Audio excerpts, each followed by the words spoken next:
Here's what Joe Reagan writes. In the fall of '93, I was wrapping up a failed business venture. I was hospitalized that year, which further wreaked havoc on my business and left us digging out for medical bills. My wife, Julie, and I started a family. We had 2 small children and 1 on the way. By this time in my life, I had surrendered most of my life to God, but I lived on a pious motto attributed to a saint. Pray as though everything depends on God, but work as everything depends on you. Some of you grew up with that. Pray as if it all depends on God, but work as if it all depends upon you. That seemed to me like a logical division of labor. So I worked with all the self-will I could muster while praying for God's will to be done, especially to help take care of a growing family. But this belief was soon to be shaken when I realized one night that fall that we had absolutely, completely run out of money. A lot of people can't identify with this, but some of you can. We had $25 in the checking account, no credit cards, little food in the house. Some cash might be coming in about 2 weeks, but none until then. For someone whose self-image was completely wrapped up in winning in the business world and taking care of my family, this was devastating. Despite my hard work and tenacity, I could not change what was happening. Then on top of being pregnant, Julie became extremely ill. Julie had a friend in our church who found out she was sick. It was not uncommon for friends to organize meals when a baby is born, but this friend had had the experience of being pregnant and sick and realized that what a burden that is, and that at that time it's when meals should really be brought. So she sprang into action and organized 10 days of meals for our family.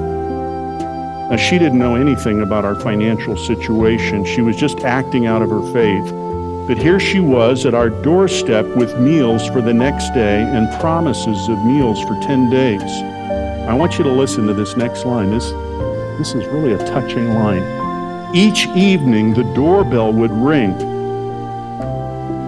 and I would open it up to see the face of God standing there with a casserole. Wow.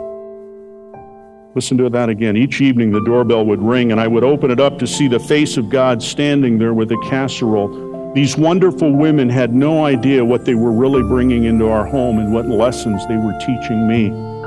On the 10th day, Julie realized we had no milk, which is a necessity in a home with 2 small children.